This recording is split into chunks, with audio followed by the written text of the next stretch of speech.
رات کے 2 بجے کا وقت تھا۔ شہر کی سڑکیں سنسان اور خاموش تھیں۔ صرف کہیں دور سے کسی گاڑی کے ہارن کی آواز سنائی دے رہی تھی۔ ایسے میں سنسان علاقے میں ایک کالی گاڑی آ کر رکی تھی، جس کے پیچھے ہی گارڈز کی جیپ تھی۔ 2 گارڈز تیزی سے نیچے اترتے گاڑی کی طرف آئے تھے اور گاڑی کا دروازہ کھولا تھا۔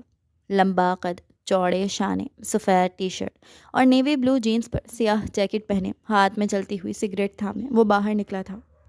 اس چاندنی رات میں اس کے ادھورے عکس میں بس اس کی دائیں بازو پر پہنا سلور بریسلیٹ ہی تھا جو چمک رہا تھا۔ اس کے چہرے پر ایک عجیب سی خاموشی اور نگاہوں میں ایسا ٹھہراؤ تھا کہ سامنے والا بات کرتے کرتے بھول جاتا تھا۔ اس نے قدم اندر کی جانب بڑھائے تھے۔ اس کے چلنے کا انداز کسی فاتح سے کم نہ تھا۔ وہ چلتے ہوئے اس گودام میں داخل ہوا تھا۔ وہ گودام میں پہنچا تو وہاں اس کے چند آدمی پہلے سے موجود تھے۔ سب کے چہرے پر گھبراہٹ صاف جھلک رہی تھی۔ اس نے سگریٹ کا آخری کش لے کر اسے فلور پر پھینکتے پاؤں سے بجھایا تھا اور اپنے مخصوص انداز میں کرسی پر بیٹھا تھا۔ کیا بنا اس آدمی کا؟ اس نے سرد لہجے میں پوچھا تھا۔ سر، آپ کا اندازہ درست نکلا۔ وہ آدمی واقعی اسمگلر تھا۔ اس کے سامان میں آئس تھی۔ اس کے سامنے کھڑے آدمیوں میں سے ایک بولا تھا۔ آگے بولو۔ اسے اس آدمی کا چپ ہونا بالکل پسند نہیں آیا تھا۔ سر، ہم نے اس کا بیگ پکڑ لیا ہے۔ اب دوسرا آدمی بولا تھا اور میز پر پڑے بیگ کی طرف اشارہ کیا تھا۔ ویل ڈن میرے شیروں۔ اس نے انہیں داد دیتے قہقہہ لگایا تھا۔ لیکن سر، وہ آدمی دوبارہ گھبراتے ہوئے بولا تھا۔ لیکن کیا؟ اس نے بھویں چڑھاتے پوچھا تھا۔ سر، وہ آدمی بھاگ گیا۔ اسے ہم پکڑ نہیں سکے۔ وہ ڈرتے ہوئے بولا تھا۔ کیا بکواس ہے یہ؟ ایک آدمی نہیں پکڑا گیا تم سے؟ وہ ٹیبل پر ہاتھ مارتے طیش میں چلایا تھا۔ سر، وہ جسٹ شٹ اپ۔ وہ اس کی بات کاٹتے چلایا تھا۔ تم جانتے ہو اس آدمی کا بچ جانا کیا ہے؟ اتنی غفلت سے کام کرنا کب سے شروع کر دیا تم لوگوں نے؟ اس کی آنکھوں میں سرخی چھائی تھی۔ سر، ہم اس شخص کی ڈیٹیلز نکال چکے ہیں۔ ہم جلد اسے ڈھونڈ لیں گے۔ اس کے سامنے کھڑا آدمی بمشکل بولا تھا۔ کل تک کا وقت ہے تمہارے پاس۔ مجھے ہر حال میں وہ شخص چاہیے، ورنہ تم لوگ اپنی خیر منانا۔ وہ سخت لہجے میں کہتے کھڑا ہوا تھا۔ اور اس ساری آئس کو ضائع کر دو۔ وہ حکم دیتے اٹھا تھا۔ گارڈز نے آگے بڑھ کر دروازہ کھولا تھا۔ وہ جیسے آیا تھا اسی پروقار انداز میں چلتا وہاں سے چلا گیا تھا۔ دوپہر کا وقت تھا۔ بازار کے شور میں دکانداروں کی آوازیں، گاہکوں کی چہل پہل اور گاڑیوں کے ہارن مل کر ایک عجیب سا ہنگامہ پیدا کر رہے تھے۔ اسی رش میں ایک لڑکی ہلکی فیڈڈ جینز کے ساتھ سکائی بلو ٹاپ پہنے، چہرے پر ماسک لگائے، اپنی بڑی بڑی آنکھوں کو گھماتے آس پاس کا جائزہ لیتی چل رہی تھی۔ اس کے ہاتھ میں ایک تھیلا سا تھا جس میں کچھ کپڑے تھے، جسے معلوم ہو رہا تھا وہ شاپنگ کرنے آئی ہے، اور اس کی ہلکی کرلی بھورے بال شانوں پر بکھرے ہوئے تھے۔ وہ اپنی شارپ نظروں سے آس پاس کا جائزہ لیتے چل رہی تھی۔ تبھی ایک دکان میں داخل ہوتے وہ ایک عورت کے بالکل پاس جا کر کھڑی ہوئی تھی۔ اگلے ہی لمحے آس پاس کا جائزہ لیتے وہ اس عورت کے قریب پڑے بینچ پر بیٹھ گئی تھی۔ اس نے ارد گرد نظریں گھماتے کپڑے دیکھتے بڑی مہارت سے ایک ہاتھ سے اس عورت کے بیگ کی زپ کھولی تھی اور ہاتھ اندر ڈال کر اس میں سے پیسے نکال کر اپنے تھیلے میں ڈالے تھے، اور زپ دوبارہ بند کر کے اپنے بالوں میں انگلیاں چلاتے کھڑی ہوئی تھی۔ آس پاس بکھرے کپڑوں کا جائزہ لیتے وہ جیسے آئی تھی ویسے ہی دکان سے نکل گئی۔ اس کا انداز بے نیاز اور لاپرواہ سا تھا۔ وہاں سے نکلتا وہ سیدھا ایک ریسٹورنٹ آئی تھی جہاں وہ دونوں اس کے منتظر تھے۔ وہ دور سے ہی انہیں ہاتھ ہلاتی ان کے پاس آئی تھی۔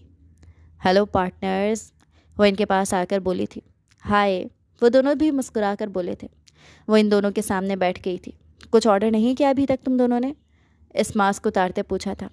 ریسٹورنٹ کی روشنیوں میں اس کا سرخ و سفید چہرہ مزید چمکا تھا۔ بڑی بڑی سیاہ آنکھوں میں شوخی لیے، ہونٹوں پر خوبصورت مسکان سجائے، وہ کہیں سے بھی محسوس نہیں ہونے دے رہی تھی کہ کچھ دیر پہلے وہ کیا کارنامہ انجام دے کے آئی ہے۔ ہم تمہارا انتظار کر رہے تھے، زوریز نے ویٹر کو ہاتھ کے اشارے سے بلاتے ہوئے کہا۔ اچھا چلو اب جلدی سے کچھ مزے کا آرڈر کرو، اس نے ہاتھ رگڑتے کہا تھا۔ زوریز نے آرڈر لکھوایا تھا اور ویٹر کے جاتے ہی وہ دوبارہ اس کی طرف متوجہ ہوا تھا۔ لگتا ہے آج کہیں بڑی جگہ ہاتھ مارا ہے، وہ رازدارانہ انداز میں شرارت سے بولا تھا۔ محمل کوئی عام سا کام کرتی بھی نہیں ہے، اس نے بال جھٹکے سے۔ ہمیں تم سے امید بھی یہی ہے، فہد نے اسے فخریہ نظروں سے دیکھتے کہا تھا۔ یار وہ خاتون تو اچھی خاصی امیر تھی، وہ لہجے میں حسرت لیے بولی تھی۔ تم دیکھنا ایک دن ہم بھی اتنے ہی امیر ہوں گے، اپنے بھائیوں پر یقین رکھو، ہمارے حالات بھی بدلیں گے، فہد نے پرجوش انداز میں کہا تھا۔ پتہ نہیں وہ دن کب دیکھنے کو ملے گا، اب تو حسرت ہی رہ گئی، وہ ٹھنڈی بھرتے بولی تھی۔ تبھی ویٹر کھانا لے آیا تھا۔ اف، کتنے دنوں بعد اچھا کھانا کھانے کو مل رہا ہے۔ وہ آنکھیں بند کر کے کھانے کی خوشبو اپنے اندر کھینچتی ہوئے بولی تھی، ورنہ یتیم خانے کا کھانا کھا کھا کر تو میرے منہ کا ذائقہ ہی خراب ہو گیا تھا۔ زوریز نے بھی برا سا منہ بناتے کہا تھا، تم دونوں اب یہی سب حساب کتاب کرتے رہو گے یا کھانا بھی شروع کرو گے؟ فہد نے ان دونوں کو گھورا تھا۔ کھانے سے پہلے میں یہ بتا دوں، بل میں نہیں دے رہی۔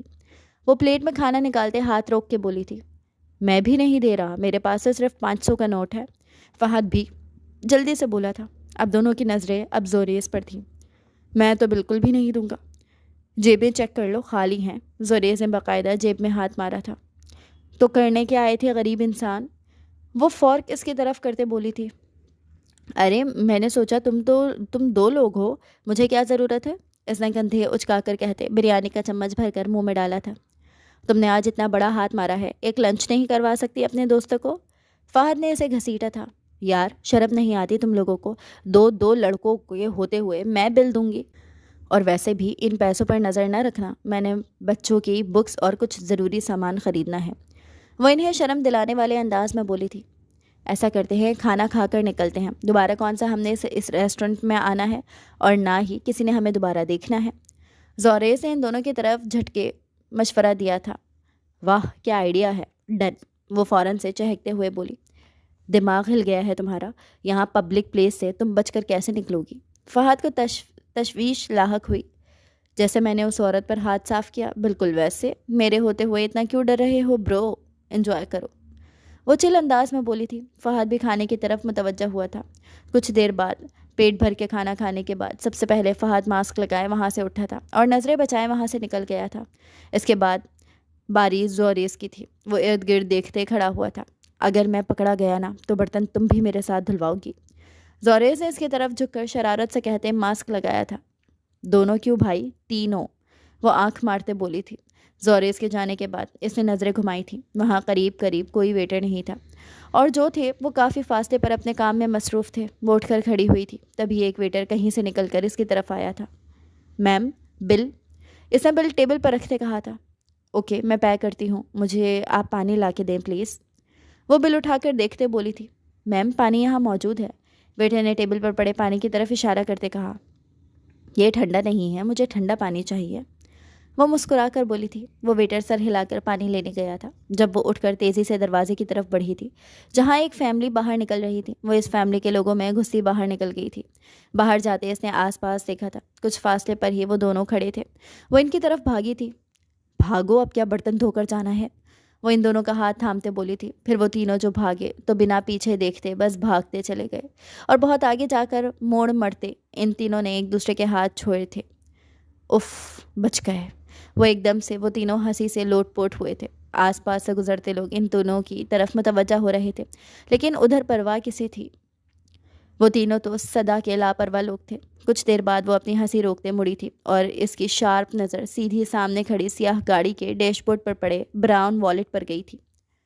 تمہارا پھر سے اب کچھ کرنے کا ارادہ ہے؟ زوریز نے اس کی نظروں کے تعاقب میں دیکھا تھا۔ ہاں میں ابھی آئی، وہ ان دونوں کو کہتے آگے بڑھی تھی۔ اس نے گاڑی کے مالک کو دیکھا تھا جو کچھ فاصلے پر اس کی طرف پشت کیے کھڑا تھا۔ وہ گاڑی کے قریب سے گزری تھی اور بالکل پاس سے گزرتے اس نے ہاتھ ڈال کر وہ والیٹ اٹھایا تھا اور اپنے بالوں کو انگلیوں سے سلجھاتے پورے اعتمادی سے چلتے وہاں سے پلٹ آئی تھی۔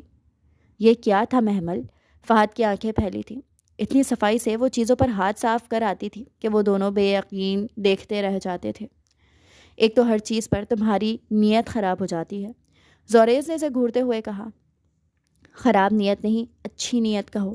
خراب نیت تو ان کی ہوتی ہے جو خود کے لیے چوری کرتے ہیں، جبکہ میں تو ان معصوم یتیم خانے میں پلتے چوزوں کے لیے یہ سب کرتی ہوں۔ اس کی آنکھوں میں شوخی تھی، لیکن چہرے پر ایک درد کا سایہ سا لہرایا تھا۔ جب تک یہ لوگ حلال کا پیسہ کما کر بھی یتیموں کو دھتکارتے رہیں گے، میں تب حرام کما کر ہی صحیح لیکن ان کو جینا سکھاتی رہوں گی۔ ان سے ان کا بچپن نہیں چھینوں گی، جیسے لوگوں اور حالات نے ہمارا چھینا تھا۔ وہ تلخ مسکراہٹ ہونٹوں پر سجائے ہوئے بولی تھی۔ اس کا سارا شوق انداز اس وقت کہیں غائب ہو گیا تھا۔ اس کی آنکھیں خالی خالی تھیں۔ رونا تو اس نے کب کا چھوڑ دیا تھا۔ چلو یار، اب کیا یہی رہنے کا ارادہ ہے؟ وہ اپنے جذبات پر قابو پاتے ہوئے بولی تھی۔ وہ تینوں ایک ساتھ آگے بڑھ گئے تھے، لیکن سیاہ گاڑی میں بیٹھے اس شخص کی نظروں نے دور تک اس لڑکی کا پیچھا کیا تھا۔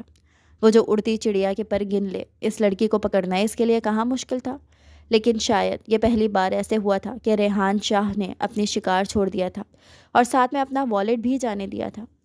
وہ اس وقت یتیم خانے میں بچوں کے بیچ بیٹھی تھی۔ یہ اس کا گھر تھا جہاں وہ تب آئی تھی جب اسے ہوش بھی نہیں تھی، اور وہ ہمیشہ یہیں رہی تھی۔ بہت سے لوگوں کے بیچ بھی وہ بہت سے رشتوں کے لیے ترسی ہوئی تھی۔ کتنی خواہشیں ماری تھی، کوئی تھا ہی نہیں جس سے وہ فرمائشیں کرتی، لیکن اب اپنے جیسے ان بے شمار بچوں کو دیکھ کر اس کا دل چاہتا تھا وہ ان کے لیے کچھ کرے، کچھ ایسا کہ ان کی زندگی میں کوئی خلا نہ رہے۔ لیکن پھر بھی ان معصوم بچوں کی ہنسی بھی کہیں نہ کہیں ادھوری تھی۔ وہ سب بچوں کو کھانا کھلا رہی تھی۔ کمرے میں بچوں کے ساتھ اس کے کہکہے اور شوق آواز گونج رہی تھی۔ چلو بھائی، سب اپنا اپنا کھانا ختم کرو، ورنہ میں رات کو کہانی نہیں سناؤں گی، وہ انگلی اٹھا کر دھمکی دیتے بولی تھی۔ سب بچے اس کی دھمکی پر جلدی جلدی کھانا کھانے لگے تھے۔ وہ مسکراتے ہوئے انہیں دیکھ رہی تھی اور اپنے سامنے بیٹھی 3 سالہ بچی کو اپنے ہاتھوں سے کھانا کھلا رہی تھی۔ اس بچی کی معصومیت پر اسے ٹوٹ کے پیار آیا تھا۔ اس نے جھک کر اس کے گال پر پیار کیا تھا۔ وہ بچی کھلکھلا کے ہنستی تھی۔ آپی، میرے بھی؟ 5 سالہ راہم، جس نے یہ منظر دیکھا تھا، اٹھ کر اس کے قریب آیا تھا۔ محمل نے ہنستے ہوئے اس بچے کے گال پر بھی پیار کیا تھا۔ وہ بیک وقت ان بچوں کی ماں لگتی تھی۔ اب وہ سب بچوں کو باری باری پیار کر رہی تھی۔ دیکھو تو صحیح، اس امیر زادے کے والیٹ میں ہے کیا؟ رات کو جب وہ سونے کے لیے لیٹی تو اس نے وہ والیٹ کھولا تھا۔ والیٹ کھولتے ہی سب سے پہلے جو اسے نظر آیا تھا وہ ایک نوجوان کی تصویر تھی۔ سیاہ شرٹ پہنے، شفاف رنگت، سیاہ گہری آنکھیں اور ہلکی ہلکی داڑھی جو اس کے چہرے پر خوب جچ رہی تھی۔ کوئی اس قدر حسین کیسے ہو سکتا ہے؟ اس نے اس تصویر کو دیکھتے سوچا تھا۔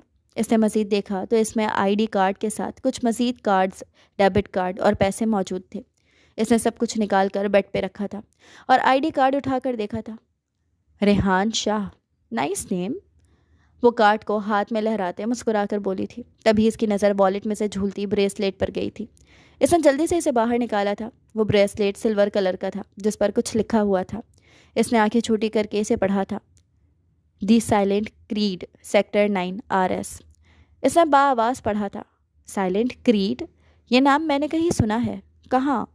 وہ دماغ پر زور دینے لگی تھی۔ تبھی اسے یاد آیا تھا، سائلنٹ کریڈ ایک گینگ ہے جس نے پورے شہر کی آدھی بلیک مارکیٹنگ اپنے قبضے میں لے رکھی ہے۔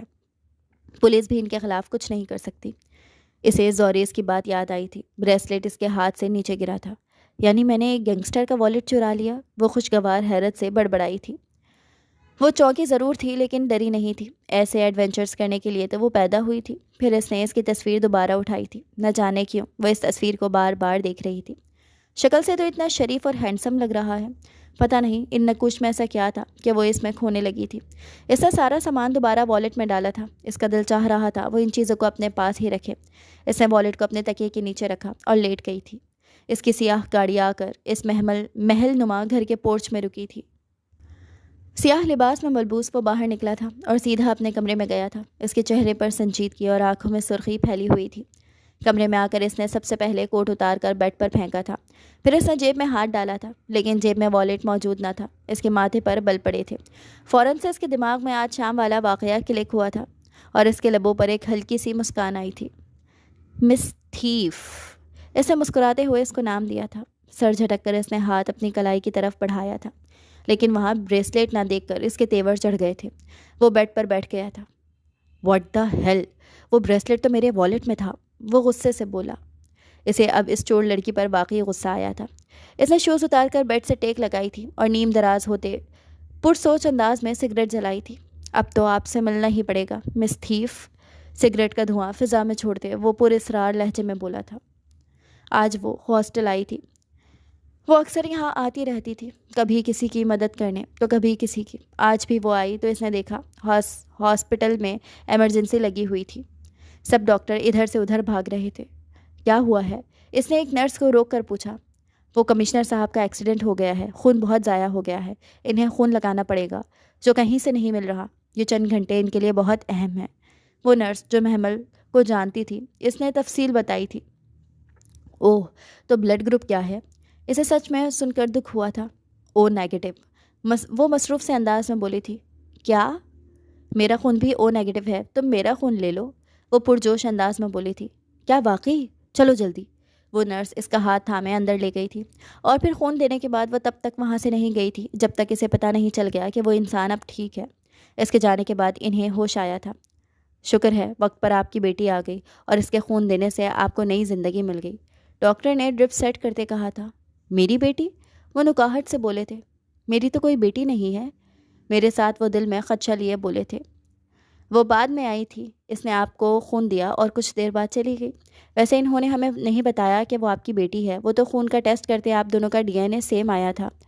ڈاکٹر مصروف سے انداز میں انہیں بتا رہا تھا، جبکہ ان کی آنکھیں ساخت سی بس ڈاکٹر کو دیکھ رہی تھی اور ان کے دماغ میں ڈاکٹر کے الفاظ بار بار گونج رہے تھے۔ میری بیٹی؟ احمد شاہ زیر لب بولے تھے۔ شام کا وقت تھا، ہوا چل رہی تھی۔ محمل ان دونوں کے ساتھ یتیم خانے کی چھت پر بیٹھی تھی۔ تم لوگوں کو ایک مزے کی بات بتاؤں؟ وہ دیوار کے ساتھ ٹیک لگائے نیچے ہی بیٹھی تھی۔ ہاں بتاؤ، اب کیا مارکا مارا ہے؟ فہد چڑھ کر بولا تھا۔ مارکا تو میں نے واقعی مارا ہے، وہ مسکرا کر مزے سے بولی تھی۔ تمہیں پتا ہے میں نے جو والیٹ چرایا تھا وہ کس کا ہے؟ اس نے ان دونوں کی طرف دیکھتے پوچھا تھا۔ ہمیں کیا پتا، وہ دونوں ایک ساتھ بولے تھے۔ وہ سائلنٹ کریڈ کے ایک آدمی کا ہے، یعنی وہ گینگسٹر کا والیٹ ہے، وہ خوشی سے چہکتے بولی تھی۔ کیا؟ وہ دونوں بدک کر اس سے پیچھے ہٹے تھے۔ تمہیں پتا ہے تمہیں ڈھونڈنا اس کے لیے کوئی مشکل کام نہیں ہوگا، زوریس پریشانی سے بولا تھا۔ ہاں، اور تمہارے ساتھ ساتھ وہ ہمیں بھی ٹپکا دے گا۔ فہد کو بھی فکر ہوئی تھی۔ میں تو صاف صاف کہہ دوں گا، آپ کون بی بی میں نہیں جانتا، زوریس ہاتھ جھکا کر کہتے وہیں لیٹ گیا تھا۔ اس کا چہرہ کھلے آسمان کی طرف تھا۔ میں نے تمہیں کبھی دیکھا ہی نہیں، فہد بھی صاف جواب دیتے زوریس کی ٹانگ پر سر رکھ کر لیٹ گیا تھا۔ شرم کرو تم دونوں، اس کے سامنے مجھے مرنے کے لیے اکیلا چھوڑ دو گے؟ وہ حیرت سے بولی تھی۔ اس میں کیا ہے، تم ایک ہی بھاری ہو سب پر، زوریس بے نیازی سے بولا تھا۔ ویسے بندہ ہے بڑا ہینڈسم، اف کیا پرسنالٹی تھی، وہ آنکھیں بند کر کے اسے تصور کرتے بولی تھی۔ تم نے کہاں دیکھا؟ فہد نے چہرہ موڑ کر اسے دیکھتے پوچھا تھا۔ اس کے والیٹ میں پکچر تھی، وہ لب دبائے بولی تھی۔ ابھی فہد یا زوریس کچھ بولتے تبھی نیچے سے شور کی آوازیں آئی تھیں۔ یہ کیسا شور ہے؟ وہ تیزی سے کھڑی ہوئی بولی تھی۔ وہ دونوں بھی اسی تیزی سے اٹھے تھے۔ محمل نے وہیں منڈیر سے نیچے جھانکا تو ایک لمحے کے لیے تو وہ بھی ڈر گئی تھی، کیونکہ یہ وہی گاڑی تھی جس میں سے اس نے والیٹ چرایا تھا، لیکن وہ اکیلی نہیں تھی، اس کے ساتھ اور 2-3 گاڑیاں وہاں رکی تھیں۔ دیکھا، آ گیا وہ بدلہ لینے، اب لو مزے، فہد تو ڈرتے ہوئے بولا تھا۔ ایک تو تم ڈرتے بہت ہو، پہلے دیکھنے تو دو وہ آیا کیا کرنے ہے۔ محمل اسے گھرتے سیڑھیوں کی طرف بڑھی تھی جو صحن میں جاتی تھیں۔ پہلی سیڑھی پر ہی قدم رکھتے اسے نیچے کا منظر دیکھا تھا، جہاں سارا سامان الٹا پڑا تھا اور اندر سے آوازیں آ رہی تھیں اور ساتھ بچوں کے رونے کی آوازیں بھی تھیں۔ وہ تیزی سے سیڑھیاں اترتی تھی۔ اندر کہیں کچھ ٹوٹا تھا، شاید مان، جو اسے اس شخص کی تصویر دیکھ کر ہی اس پر ہو گیا تھا۔ وہ کیسے معصوم بچوں کو نقصان پہنچا سکتا تھا؟ کیا وہ واقعی پتھر دل تھا؟ یہ سب سوچتے وہ اندر داخل ہوئی تھی، لیکن اسے حیرت ہوئی تھی کیونکہ ان سب بچوں کو کچھ آدمی بہلا رہے تھے، چپ کروانے کی کوشش کر رہے تھے، اور کچھ آدمی یتیم خانے کی وارڈن اور کچھ لڑکیوں کو نیچے کر آئے تھے۔ وہ کہیں نہ کہیں معاملے کی تہ تک پہنچ گئی تھی۔ شارپ مائنڈڈ تو وہ ویسے ہی تھی۔ فہد اور زوریس بھی نیچے آئے تھے اور تیزی سے اندر بڑھ کر انہوں نے بچوں کو سنبھالا تھا، اور سامنے ہی تو وہ دروازے میں ہی کھڑا تھا، اس کی طرف پشت کیے، دونوں ہاتھ کمر پہ باندھے۔ محمد کا دل تیزی سے دھڑکا تھا۔ وہ اس کے قریب آئی تھی۔ یہ سب کیا ہو رہا ہے؟ محمل نے اس کے سامنے کھڑے ہو کر اس کی آنکھوں میں دیکھتے پوچھا تھا۔ اس وقت محمل جینس کے ساتھ پنک ٹاپ پہنے ہوئے تھی، ہلکے گھنگریالے بال پونی میں قید تھے۔ پنک کلر اس کی سرخ و سفید رنگت پر اتنا جچ رہا تھا کہ ریحان شاہ کو وہ پنک ڈال لگی تھی جو اس کے کندھے سے بھی نیچے آ رہی تھی، لیکن اس کا آنکھوں میں جھانکنا ریحان شاہ کو اپنی مسکراہٹ بمشکل روکنی پڑی تھی۔ آپ سے پوچھ رہی ہوں، یہ سب کیا ہنگامہ کر رہے ہیں آپ؟ وہ آنکھیں سکیڑ کر اسے گھورتے دوبارہ بولی تھی۔ آپ اس یتیم خانے میں رہتی ہیں، یہاں کے حالات سے ناواقف تو نہیں ہوں گی، یا آپ بھی ان سب میں شامل تھی؟ وہ بھی اس کی آنکھوں میں دیکھتے سرد لہجے میں بولا تھا۔ میں ان سب کی اصلیت جانتی تھی، لیکن میں بھی ان سب لڑکیوں کی طرح مجبور تھی، کچھ نہیں کر سکتی تھی۔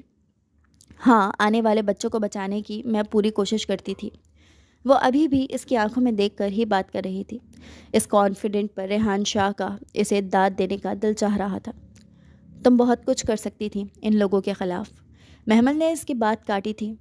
ہاں، ان کے خلاف کچھ کرتی تاکہ یہ سارا نظام بکھر جاتا، اور جو بچے پہلے ہی یتیم ہیں ان کے سر سے یہ چھت بھی چھن جاتی، اور ان لوگوں کے خلاف میرے جیسے لوگ کچھ نہیں کر سکتے، صرف اتنا کر سکتے ہیں کہ ان بچوں کو پروٹیکٹ کرے، جو میں کر بھی رہی تھی۔ وہ نہ جانے کیوں اسے صفائی دے رہی تھی۔ چلو مان لیتے ہیں، وہ استہزائیہ ہنستے ہوئے بولا تھا۔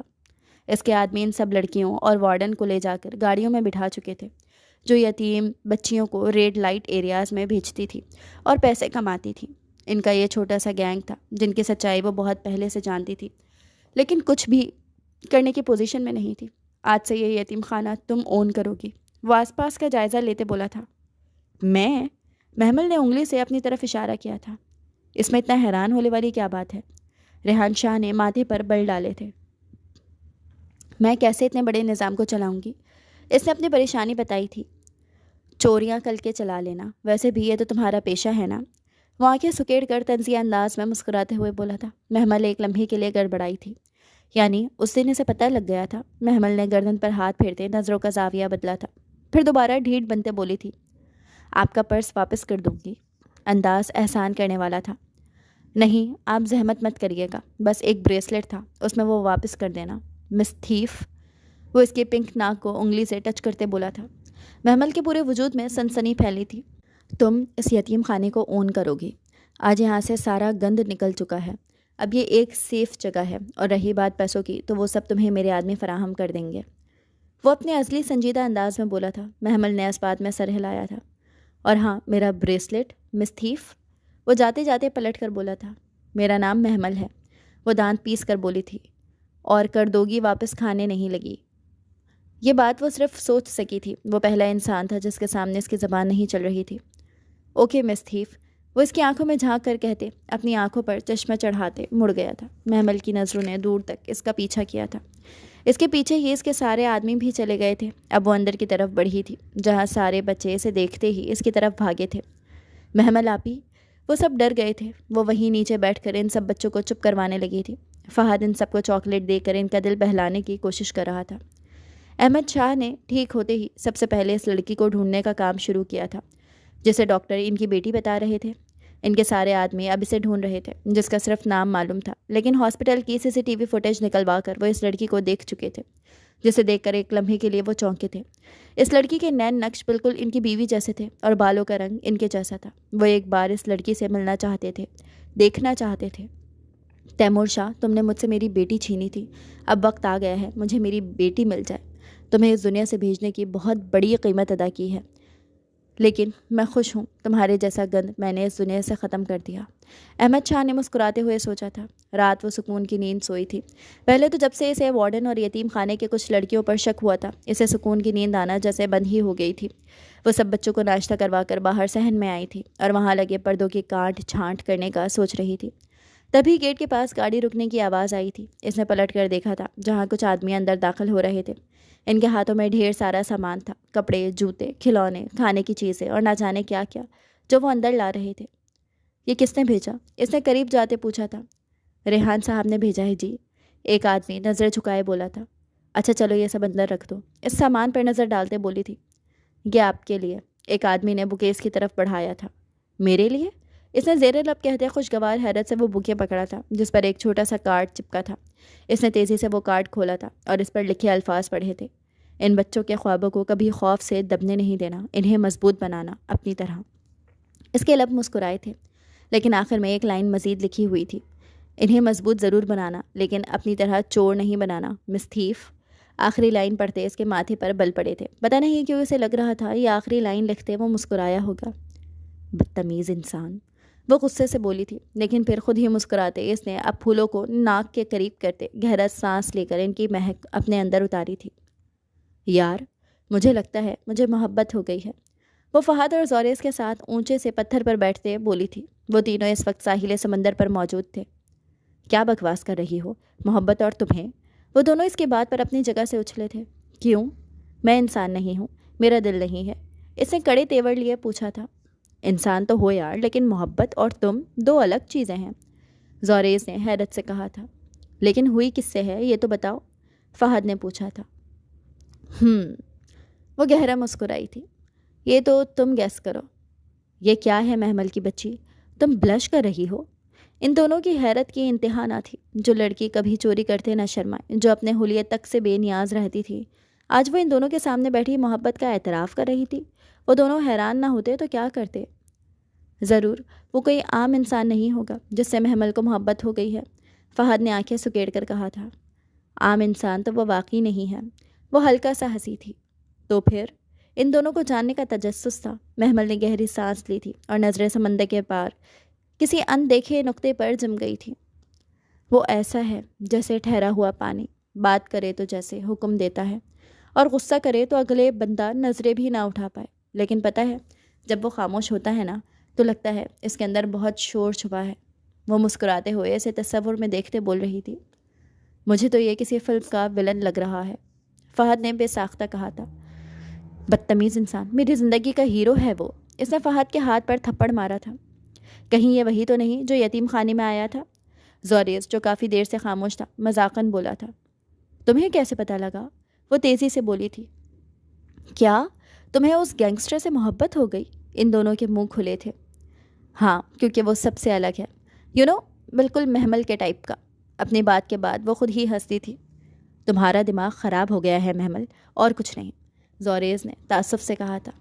ہو سکتا ہے، کیونکہ محبتوں میں دماغ اکثر ناکارہ ہو ہی جاتے ہیں، کیونکہ دل جیت جاتا ہے۔ وہ کندھے اچکا کر بولی تھی۔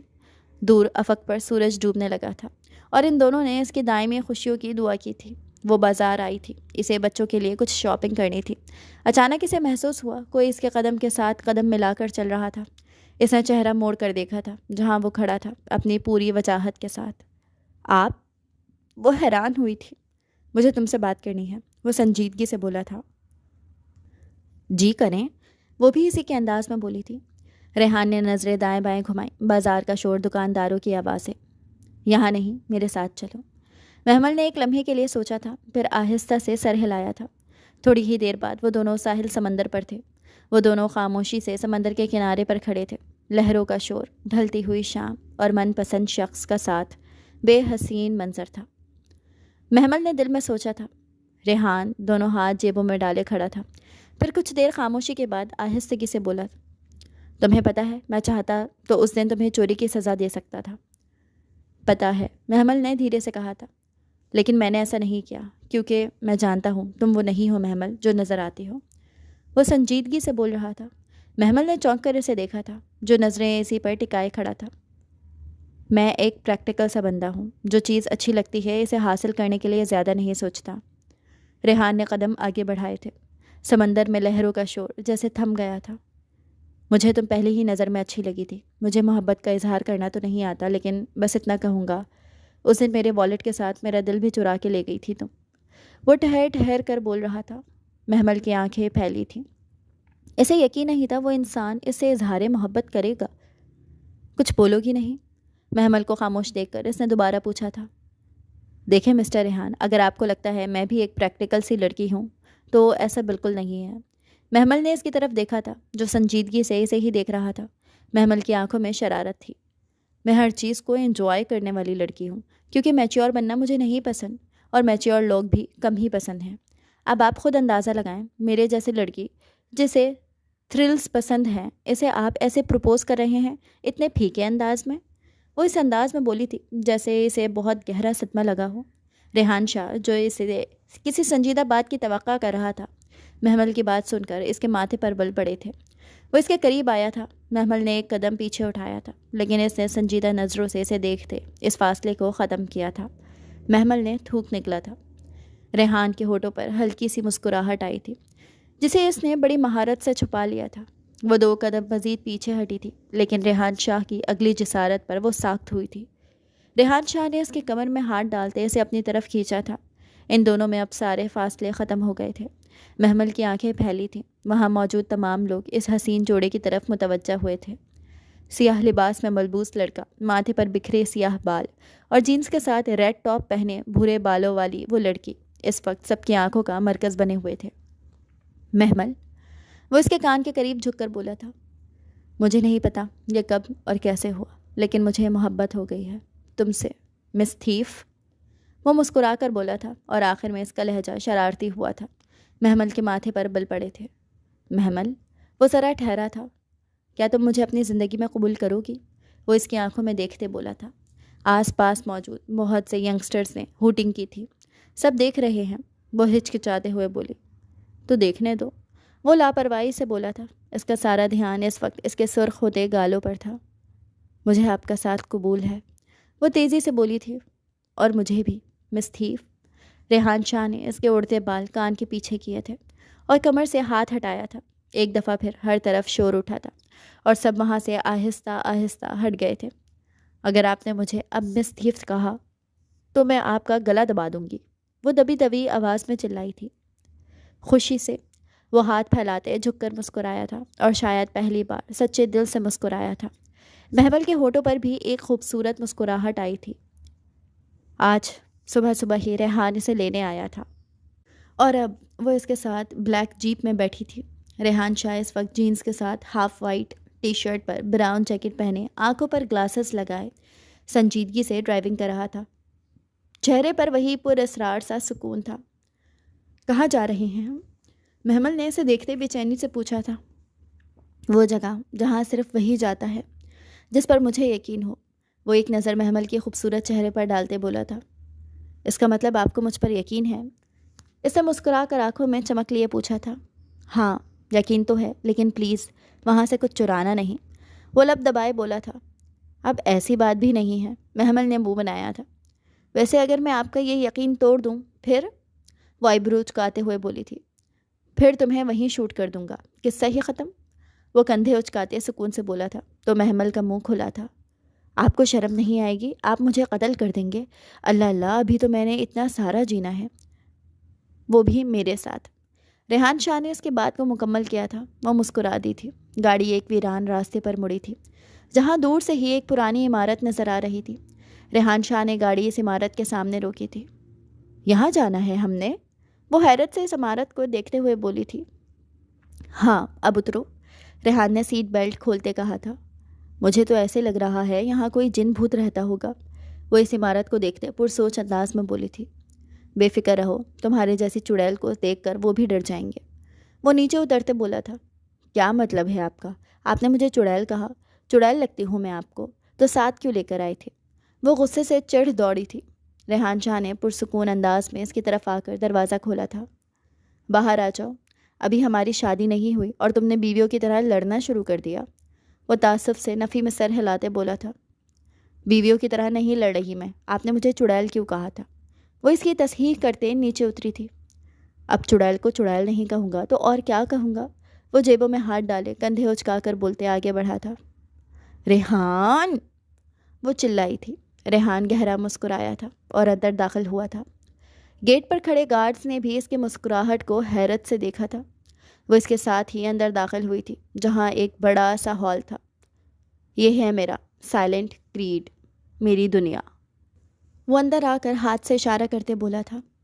اس ہال میں بہت سے لوگ تھے اور سب سیاہ لباس میں ملبوس تھے، آنکھوں میں سنجیدگی اور چہرے پر بے خوفی لیے۔ محمل کی آنکھوں میں حیرت پھیلی تھی۔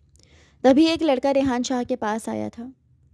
سر کام ہو، اس کے الفاظ منہ میں ہی تھے جب ریحان نے اسے ہاتھ کے اشارے سے روکا تھا اور جانے کا اشارہ کیا تھا۔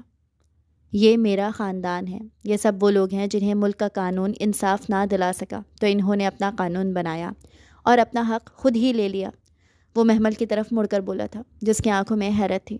محمل نے نگاہیں اس پر مرکوز رکھی تھیں۔ لوگ ہمیں گینگسٹر کہتے ہیں تو انہیں لگتا ہے ہم ناحق لوگوں کا قتل کرتے ہیں، جبکہ ایسا نہیں ہے۔ حقیقت یہ ہے کہ ہم ان کے خلاف ہیں جو طاقت کا غلط استعمال کرتے ہیں۔ ہم خاموشی سے وہ کرتے ہیں جو ہمارے ملک کا نظام نہیں کرتا، اسی لیے ہمارا نام سائلنٹ کریڈ ہے۔ ریحان کی آواز میں وہی ٹھہرا ہوا وقار تھا جو اسے دوسروں سے مختلف بناتا تھا۔ محمل کی آنکھیں چمکی تھیں۔ او مائی گاڈ، تو کیا تم فلموں کے ہیرو کی طرح خفیہ رہ کر لوگوں کی مدد کرتے ہو؟ پھر تو تم لوگوں کو مارتے بھی ہوگے، وہ رہی ایڈونچرز کی دیوانی لڑکی بنا ڈرے بولی تھی۔ ریحان شاہ نے آنکھیں سگیڑ کر اسے دیکھا تھا۔ وہ جو سمجھ رہا تھا اس جگہ آ کر وہ گھبرا جائے گی، لیکن وہ غلط سمجھا تھا۔ اس کے سامنے کوئی عام لڑکی تھوڑی کھڑی تھی۔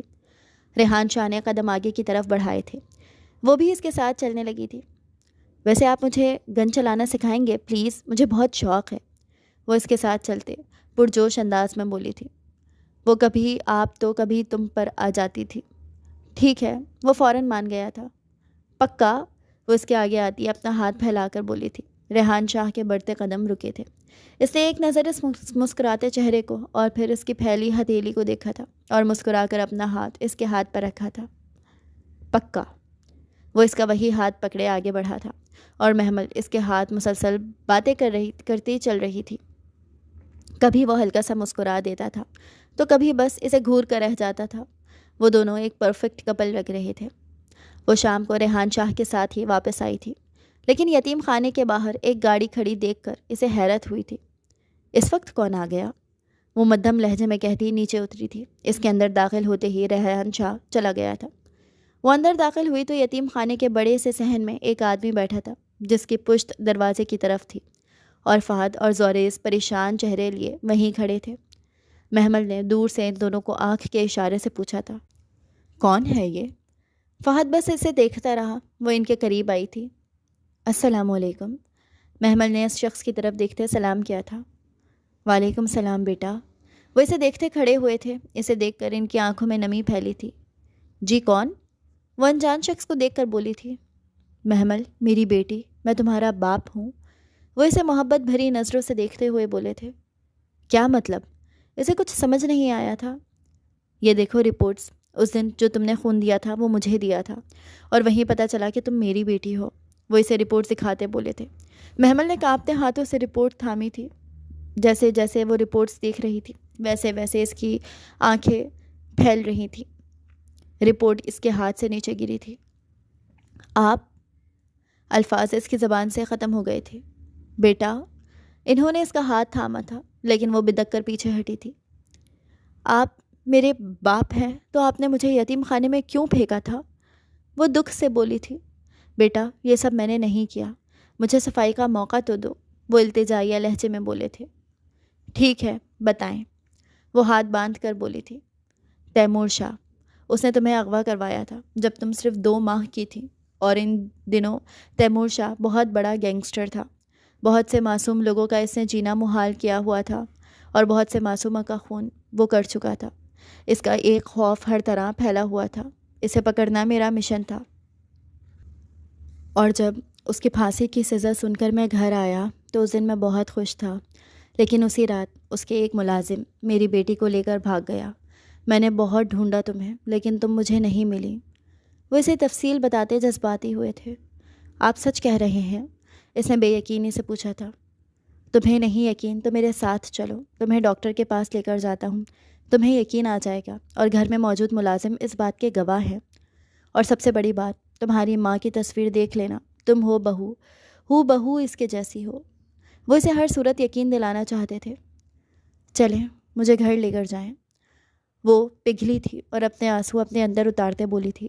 کچھ دیر میں وہ ان کے ساتھ ان کے گھر موجود تھی۔ سب ملازم کی زبانی اس نے وہی کہانی سنی جو اس کے باپ نے سنائی تھی، اور وہ تصاویر، وہ عورت بالکل اس کے جیسی دکھتی تھی۔ وہ عورت اس کی ماں ہی تو تھی۔ وہ اس تصویر کو دیکھ کر بہت روئی تھی۔ مجھے معاف کر دینا بیٹا، میں تمہاری حفاظت نہیں کر سکا۔ احمد صاحب اس کے ساتھ صوفے پر بیٹھتے بولے تھے۔ ایسے نہیں کہیں بابا، وہ نم لہجے میں بولی تھی۔ انہوں نے اسے اپنے سینے سے لگایا تھا۔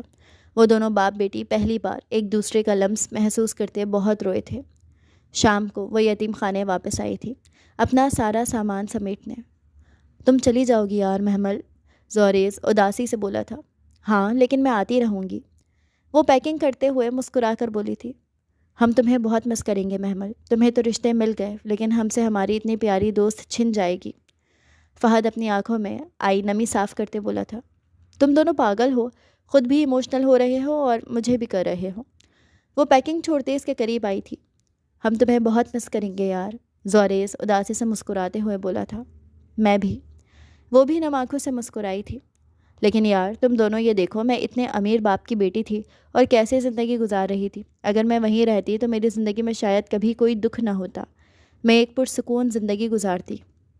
لیکن تم دونوں جیسے دوست دینے کے لیے اور ان معصوم بچوں کو پالنے کے لیے اللہ نے مجھے یتیم بنا کر یہاں بھیجا تھا۔ وہ مسکرا کر بول رہی تھی۔ ہاں، ایسا ہی ہے، اگر تم یہاں نہ آتی تو ہم کبھی نہ ملتے۔ وہ دونوں ابھی بھی اداس تھے۔ چلو یار، پیکنگ تو ہو گئی ہے، کہیں باہر چلتے ہیں اور تمہیں اپنے باپ کے پیسوں پر عیش کرواتی ہوں، وہ بیگ کی زپ بند کرتے بولی تھی۔ وہ دونوں بھی فوراً تیار ہوئے تھے، اور شاید یہ شام سڑک کے کنارے گول گلے کھاتی، کراچی کے خالی سڑکوں پر دوڑ لگاتے، سمندر کنارے بیٹھ کر باتیں کرتے، اور واپسی پر آئس کریم ہاتھوں میں تھامے کہکہے لگاتے۔ ان کی زندگی کی سب سے خوبصورت شاموں میں سے ایک تھی، اور پھر وہ ہمیشہ کے لیے چلی گئی تھی۔ ریحان شاہ کے ساتھ آج وہ اس کے گھر میں موجود تھی۔ وہ کچن کی سلیب پر بیٹھی ہمیشہ کی طرح نان سٹاپ بولنے میں مصروف تھی، اور وہ پاستا بناتے مسکراتے ہوئے اسے سن رہا تھا۔ وہ اسے ساری روایات بڑی تفصیل سے سنا رہی تھی۔ اور پتہ ہے، بابا کہہ رہے تھے تب بھی کوئی گینگسٹر ہوا کرتا تھا، لیکن وہ آپ کی طرح اچھا نہیں تھا۔ وہ بہت خطرناک تھا۔ بہت سے معصوم بچوں کا اس نے غلط استعمال کیا تھا۔ بہت برا انسان تھا، اور بابا نے اسے سزا دلوائی تھی، جس کے بدلے اس نے اپنے ملازم کے ذریعے مجھے اغوا کروا لیا۔ کتنی تھرلنگ تھی نا میری لائف۔ اف، تبھی میں کہوں مجھے ایڈونچرز کا اتنا شوق کیوں ہے۔ وہ آنکھوں کو حرکت دیتے ہوئے بات کر رہی تھی۔ ریحان شاہ مسکرایا تھا۔ اس گینگسٹر کا نام کیا تھا؟ اس نے مصروف انداز میں پوچھا تھا۔ تیمور شاہ۔ ریحان کے حرکت کرتے ہاتھ تھمے تھے۔ تیمور شاہ، اس نے دہرایا تھا۔ کیا تم احمد شاہ کی بیٹی ہو؟ ریحان نے اس کی طرف دیکھتے پوچھا تھا۔ ہاں، آپ کو کیسے پتہ لگا؟ وہ خوشگوار حیرت سے بولی۔ تم اس انسان کی بیٹی ہو؟ وہ سب کچھ بھلائے اس کے قریب کھڑا ہوا تھا۔ محمل نے اس کے چہرے کے سخت تاثرات دیکھتے اس بات میں سر ہلایا تھا۔ تمہیں پتہ ہے میں کون ہوں؟ وہ اس کے دائیں بائیں ہاتھ رکھتے بولا تھا۔ کون؟ محمل کو ایسے لگا جیسے وہ اسے واقعی نہیں جانتی۔ میں تیمور شاہ کا بیٹا ہوں۔ اس کی بات پر محمل کی آنکھیں ساخت ہوئی تھیں۔ وہ کچھ لمحے کچھ بول ہی نہیں پائی تھی۔ دل میں عجیب سے خدشے پیدا ہوئے تھے۔ تو کیا یہ دشمنی ہمارا رشتہ کھا جائے گی؟ وہ نم لہجے میں بولی تھی۔ یہ تو تمہارے باپ کو پتہ ہوگا۔ وہ پیچھے ہوتے بولا تھا۔ کیا آپ میرے بابا سے ملیں گے؟ وہ ہچکچاتے ہوئے بولی تھی۔ اگر تمہیں مجھے اور اپنے بابا میں سے کسی ایک کو چننا پڑے تو کسے چنو گی؟ اس کے غیر متوقع سوال پر وہ حیران ہوئی تھی۔ چند لمحے خاموشی کی نظر ہو گئے تھے۔ اگر دونوں میں سے کسی ایک کو چننا پڑا تو شاید میں کسی کو بھی نہ چنوں۔ سب کچھ چھوڑ کر واپس یتیم خانے چلی جاؤں گی۔ آپ سے محبت کی ہے میں نے، اور ان کے ساتھ میرا خون کا رشتہ ہے۔ کسی کو نہیں چھوڑ سکتی۔ وہ آنکھوں میں آنسو لیے چہرہ جھکائے بولی تھی۔ میں نے کسی ایک کا پوچھا ہے، کسی ایک کا بتا۔ وہ اپنی بات پر زور دیتے بولا تھا۔ کسی کو بھی نہیں۔ آنسو اس کی آنکھوں سے گال پر بہے تھے۔ ریحان کا قہقہ کچن میں گونجا تھا۔ محمل نے چہرہ اٹھا کر اسے دیکھا تھا۔ پہلی بار اس نے ریحان شاہ کو ہنستے دیکھا تھا۔ اوہ، فائنلی کچھ تو ایسا ہے جس سے محمل احمد شاہ بھی ڈرتی ہے۔ وہ اس کی طرف جھکا تھا۔ یعنی محمل احمد شاہ ریحان شاہ کو کھونے سے ڈرتی ہے؟ وہ اس کی آنکھوں میں دیکھتے بولا تھا، اور انگلی کے پوروں سے اس کے آنسو صاف کیے تھے۔ ایسا کچھ بھی نہیں ہے، وہ منہ بناتے ہوئے بولی تھی۔ ایسا ہی ہے میڈم، مان لیں۔ وہ دوبارہ پاسے کی طرف متوجہ ہوا تھا جو اب بن چکا تھا، اور وہ اسے پلیٹ میں نکالنے لگا تھا۔ خوش فہمی، وہ بال جھٹک کر بولتے سلیب سے نیچے اتری تھی اور کرسی گھسیٹ کر ڈائننگ ٹیبل پر بیٹھی تھی۔ اتنے مزے کا ہے یہ، وہ پہلی بائٹ لیتے بولی تھی۔ شادی کے بعد نہ روز کھانا آپ ہی بنایا کرنا۔ وہ پاستے کا مزہ لیتے بولی تھی۔ ریحان شاہ نے اسے گھورا تھا۔ چلیں، کبھی کبھی میں بھی بنا لیا کروں گی، وہ خفیف سا مسکراتے بولی تھی۔ ویسے آپ بابا سے کب مل رہے ہیں؟ وہ اب سنجیدہ ہوئی تھی۔ جب تم کہو، ریحان شاہ نے کندھے اچکائے تھے۔ اگر وہ نہ مانے؟ مجھے منانا آتا ہے، وہ اس کے بعد بیچ میں کاٹ کر بولا تھا۔ وہ دونوں اب احمد شاہ کے سامنے موجود تھے۔ جیسے تمہارے باپ نے پہلے میری بیٹی کو چھین لیا، اب تم چھیننا چاہتے ہو، وہ غصے سے بولے تھے۔ بابا، مجھے ان سے شادی کرنی ہے، یہ بالکل بھی برے انسان نہیں ہیں، پلیز بابا، وہ ان کو مناتے ہوئے بولی تھی۔ انکل، میں اپنے باپ کی ساری سچائی سے واقف ہوں، اور میں نے اپنی زندگی میں ایسا کوئی کام نہیں کیا جو میرے باپ نے کیا تھا، لیکن پھر بھی آپ کو کوئی شک ہے تو آپ مجھے بتائیں، میں سارے شک دور کر دوں گا۔ وہ صوفے کی پشت سے ٹیک لگائے ٹانگ پر ٹانگ رکھے بولا تھا۔ میں جانتا ہوں، تمہیں کیا لگتا ہے ہم لوگ اپنے ملک میں ہونے والے آئے دن نئے واقعات سے بے خبر ہیں؟ ہم سب جانتے ہیں کون کیا کر رہا ہے۔ اگر تم اپنے باپ کی طرح ہوتے تو آج تم وہیں ہوتے جہاں تمہارا باپ ہے۔ احمد شاہ کے جواب پر وہ دونوں حیران ہوئے تھے۔ اس جواب کی توقع ان دونوں کو ہی نہیں تھی۔ تو مطلب آپ کو کوئی اعتراض نہیں ہے؟ وہ ان کا بازو تھام کر بولی تھی۔ بالکل بھی نہیں میری بیٹی، خوش ہے تو میں بھی خوش ہوں، وہ مسکرا کر بولے تھے۔ تھینک یو سو مچ بابا، وہ ان کے سینے سے لگی تھی۔ ریحان شاہ اس کے بچکانہ انداز پر مسکرایا تھا۔